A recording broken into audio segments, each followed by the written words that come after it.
시편 133편 연합입니다. 연합으로 인하여 하나님께 명령을 받는 그 내용인데 그 명령의 내용은 영생입니다. 보통 우리가 연합하면은 우리 스스로 많이들 애를 쓰려고 합니다. 그래서 서로가 한 목적을 향하여 한 뜻을 이루기 위하여 서로 손을 잡고 모이죠.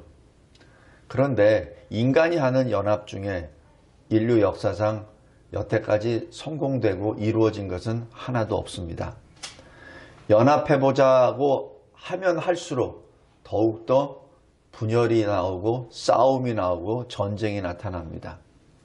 전에도 제가 말씀드렸지만은 인류가 전쟁을 막자 평화를 이루자 해서 그 국제연맹을 만들고 세계전쟁이 일어나고 국제연합을 만들고 세계전쟁이 일어납니다. 그리고 그 연합을 통해서 이루어진 것은 갈등과 분열밖에 없지 진정한 연합은 없습니다. 최근 들어서 종교연합이라고 해서 실은 천주교 교황 중심으로 움직이는 그 움직임에도 마찬가지입니다.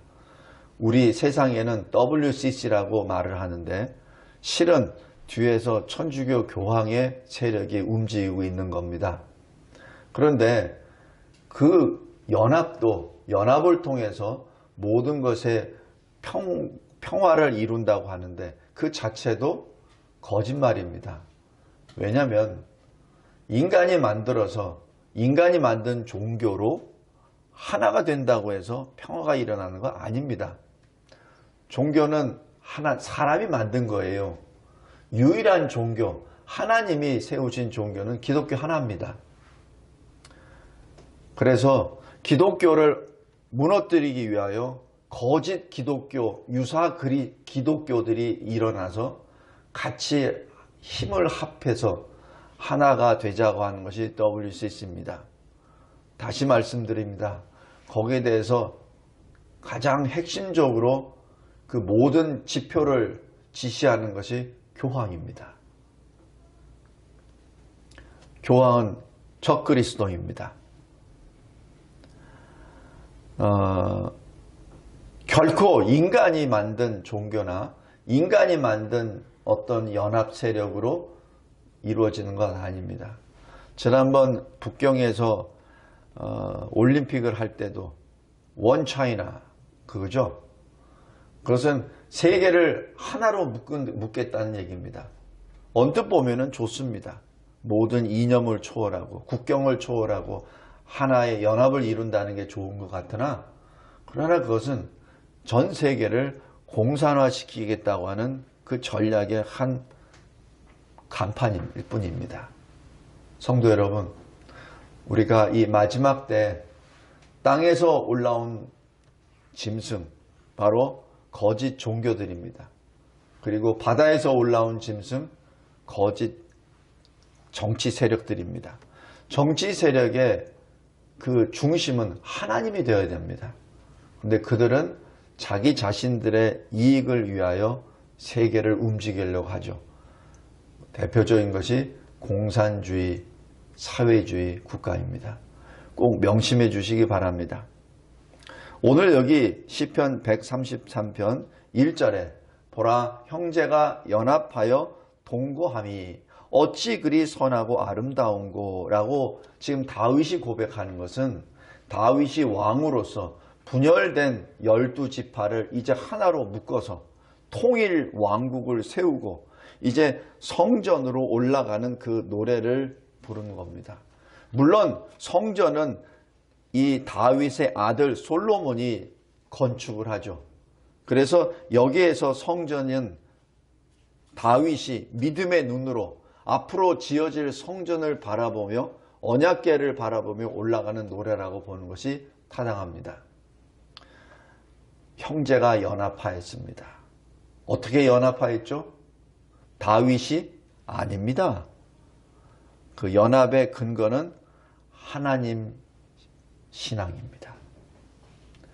12지파가 한 마음이 되어 하나님을 구주로 고백했을 때 옆으로의 형제 연합은 자동적으로 이루어집니다.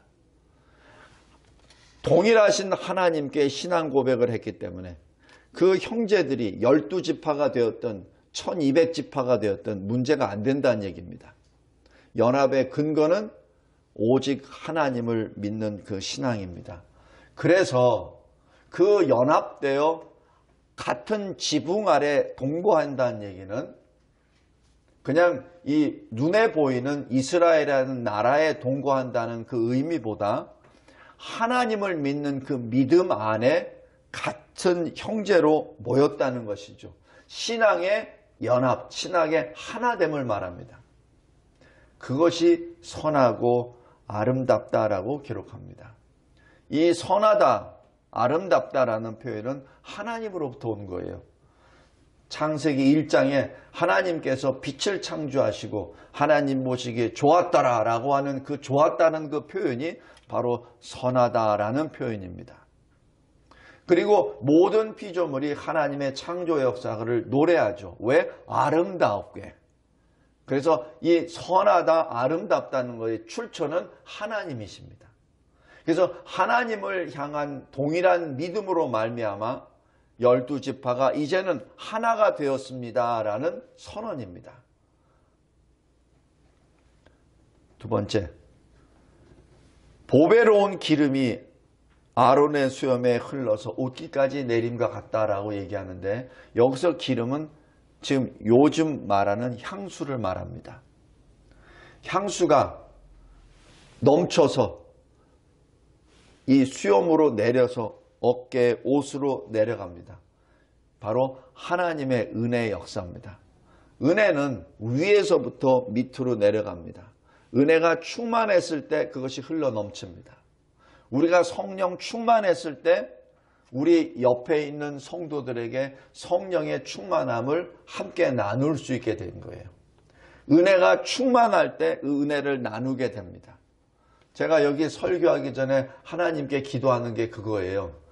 주님의 말씀이 나를 온전히 묻고 적시고 충만케 하옵소서. 그래야 성도들에게 나눌 수가 있습니다. 내가 충만하지 않는데 어떻게 나눈단 말입니까?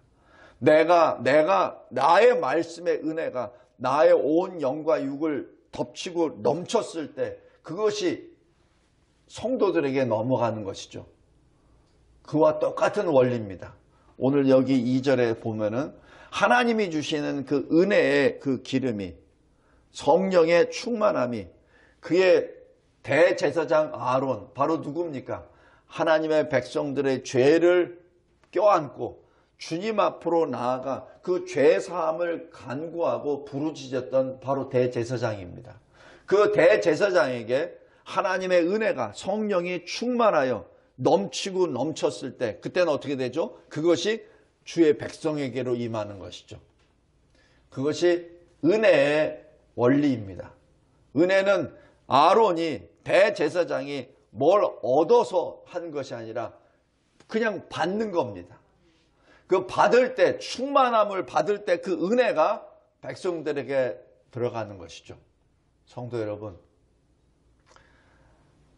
그래서 이 강단이 그래서 중요합니다. 그래서 기독교의 그 말씀 선포가 그래서 중요합니다. 말씀이 온전히 선포되지 않을 때는 그 성도들이 거짓 진리를 받기 때문에, 거짓 말씀을 받기 때문에 그러한 역사가 다 사라져버린다는 얘기입니다. 그리고 3절 보십시오. 여기 헐몬이면 헐몬은 시온산보다 훨씬 큰 산입니다. 우리나라로 비우면은 헐몬 하면은 백두산이고 시온산은 남산입니다. 그러니까 헐몬의 그 큰 산의 이슬이 시온산들의 내림 같다라고 말합니다. 바로 높은 산이든 낮은 산이든 하나님의 은혜를 동일하게 받는다는 얘기죠. 이것이 은혜의 역사입니다. 우리가 크든 작든 우리는 하나님으로부터 받습니다. 그것이 하나님의 은혜의 역사입니다. 그랬을 때 연합이 일어납니다. 그랬을 때 하나가 됩니다. 우리 요한복음 17장 잠깐 보십시오. 요한복음 17장.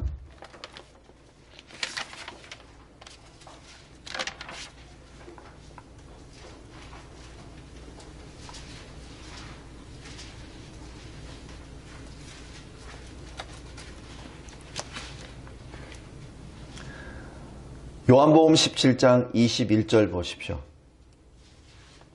아버지여, 아버지께서 내 안에, 내가 아버지 안에 있는 것 같이 그들도 다 하나가 되어 우리 안에 있게 하사. 이렇게 옵니다. 이게 연합의 원리입니다.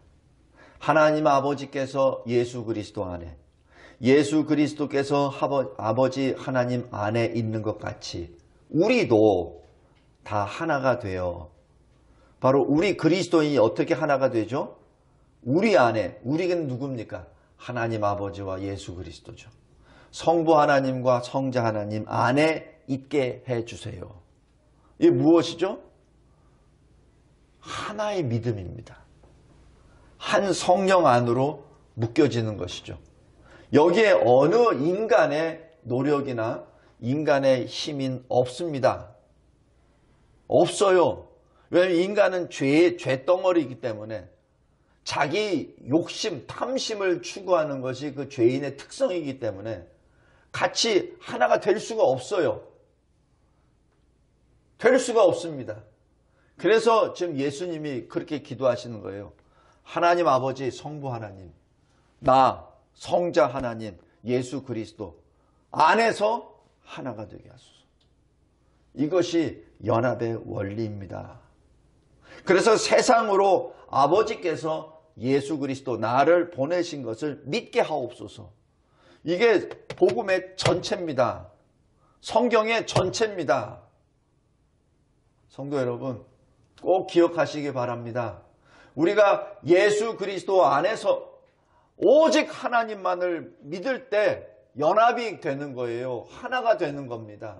근거, 하나님과 내가 하나가 된 것을 근거로 되었을 때 그 동일한 신앙인이 나와 같이 연합이 되는 거예요. 근데 나와 같이 연합이 외적으로 되는 것 같으나 실은 그리스도 안에서 하나가 되는 겁니다.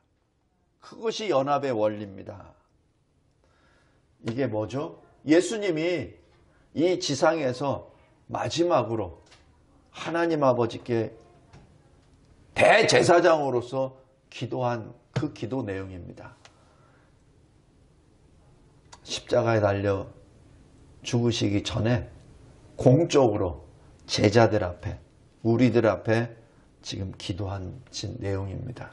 이 기도 내용을 요한 사도가 지금 성령의 감동을 받고 다 기억나서 지금 기록했잖아요. 왜 그렇게 했겠습니까? 왜 예수님은 제자들이 다 듣도록, 제자들이 기억할 수 있도록 이 기도를 쭉 하셨을까요? 그렇게 믿으라고, 그렇게 행하라고 그렇게 주신 겁니다. 성도 여러분, 이것이 연합입니다. 근데 더 큰 우리에게 준 크신 복은 3절 마지막 부분입니다. 여호와께서 복을 명령하셨다. 성도 여러분, 복은 우리가 선택해서 받고 안 받고가 아닙니다. 하나님의 명령입니다. 하나님은 어떤 분이시죠? 창세기 잘 기억해 보세요. 흑암이 가득했을 때 하나님 명령하시잖아요. 빛이 있으라. 그거는 명령입니다. 그때 어떻게 됐죠? 빛이 생겼잖아요. 그죠? 물이 나눠라. 나눠지잖아요. 거기에 무슨 토가 없습니다. 왜? 창조주의 명령입니다. 우리가 복을 받는 것도 바로 그 창조주의 명령에 근거한 겁니다. 그래서 우리는 항상 감사합니다. 비록 우리가 사는 것이 변변치 못하고, 우리의 생김새가 변변치 못하고, 우리가 아는 것도 변변치 못한다 하더라도 우리가 감사할 수 있는 것은 바로 하나님이 나에게 명령하신 거예요. 영생을 받으라! 그 명령입니다. 너는 내 백성이라! 라고 말씀한 겁니다. 성경 잘 보세요. 네가 내 백성이 될지 안 될지 내가 고민 좀 해볼게. 그런 내용이 있나요? 그거는 사람이 하는 말입니다. 사람이 하는 말이에요. 사람은 단언적으로 말 못합니다. 아무리 권세가 높은 자도 단언적으로 내가 너 영생 줄게 그런 말 한 사람 한 명도 없습니다. 부처 잘 보십시오. 부처 불교의 교리 잘 보세요. 부처가 내가 너에게 영생 준다 그런 기록 있나 보십시오. 없습니다. 힌두교 없습니다. 마호메교 없습니다. 아무것도 없어요. 오직 기독교 하나입니다. 오늘 시편 133편 3절 마지막 부분이 우리에게는 큰 소망이요. 우리에게는 그것이 기쁨입니다. 우리가 받은 믿음, 하나님의 명령입니다. 우리가 받은 영생, 하나님의 명령입니다. 이 기쁨으로 주 앞에 나갑시다. 그리고 이렇게 모인 성도들이 바로 교회입니다. 예수님이 마태복음 16장에서 하신 말씀, 내가 내 교회를 세우리라. 반석 위에, 어떤 반석? 예수는 그리스도라는 신앙 고백이라는 반석 위에, 또 그 반석, 무슨 반석? 예수 그리스도, 그 당신, 그 자체가 반석입니다. 예수 그리스도가 반석이십니다. 그래서 예수 그리스도 위에 내 교회, 그리스도의 교회를 세우시겠다는 얘기입니다. 교회의 주인은 주님이십니다. 교회의 머리는 예수 그리스도이십니다. 다른 누구도 있을 수 없습니다. 다른 누구도 있을 수 없습니다. 교회의 머리는 오직 예수 그리스도이십니다. 기도하겠습니다. 하나님 아버지 감사하고 감사합니다. 이 시편 133편에 성경의 모든 것이 기록되어 있음을 찬양합니다. 복음의 모든 것이 기록되어 있음을 고백합니다. 하나님의 은혜는 명령임을 찬양합니다. 하나님이 주신 영생은 주님이 주시는 명령이요, 주님이 우리에게 주시는 불강력적인 은혜의 선물임을 또한 찬양합니다. 이 신앙 고백이 다윗을 통하여 터져나왔듯이 우리도 또한 성령의 충만함을 입고 이 신앙 고백으로 2021년을 걸어가게 하옵소서. 하나님 간절히 바라옵나이다. 이 대한민국, 아니 이 지구상에 있는 교회들이 이 말씀으로 다시 회복되게 하여 주시옵소서. 사람의 노력으로 연합이 될 수 없다는 것을 알게 하여 주옵소서. 이미 성경이, 우리 주님이, 성령께서 이토록 수도 없이 선포하고 가르치시고 또 우리에게 책망까지 하시는데, 우리 인간이 인간의 노력으로 자꾸 무엇을 해보려고 하는 그 자체가 바로 탐심이요, 주님의 나라를 도적질하는 것임을 깨달아 알고 주님 앞에 온전히 엎드리는 이 지구상의 교회들이 되게 하옵소서. 강단을 맡은 주의 종들이 되게 하옵소서. 하나님, 하나님께서 주신 이 진리를 온전히 선포하며 주님이 다시 오시는 그때까지 그 진리의 말씀, 생명의 말씀, 복음의 말씀만을 선포하는 교회들이 되게 하옵소서. 그 교회들을 통하여 나라가 다시 세워지게 하옵소서. 하나님의 영광만을 찬양하고 드러내는 나라들이 되게 하옵소서. 하나님 간절히 바라옵나이다. 우리 이은우 장로님 병상에 누워 있습니다. 주님께서 붙잡아 주시고 주님이 새벽 이슬 같은 청년의 모습으로 다시 일어날 수 있도록 명령하여 주시옵소서. 함께 주의 나라 주의 의를 구하며 하나님께 영광을 드리는 그 때를 속히 보게 하옵소서. 우리가 알고 있는 우리 혈육들, 친구들, 이웃들에게 이 복음을 전하고 증거하는 우리의 인생 되게 하옵소서. 오늘 말씀을 통하여 주실 때 우리들의 마음이 열리게 하여 주시고 주님이 우리에게 알려주시옵소서. 우리를 가르쳐 주시옵소서. 우리 마음속에 주님의 말씀이 새겨지게 하여 주옵소서. 그 말씀 따라 살아나가는 2021년 되게 하옵소서. 예수 그리스도의 이름으로 기도드리옵나이다. 아멘.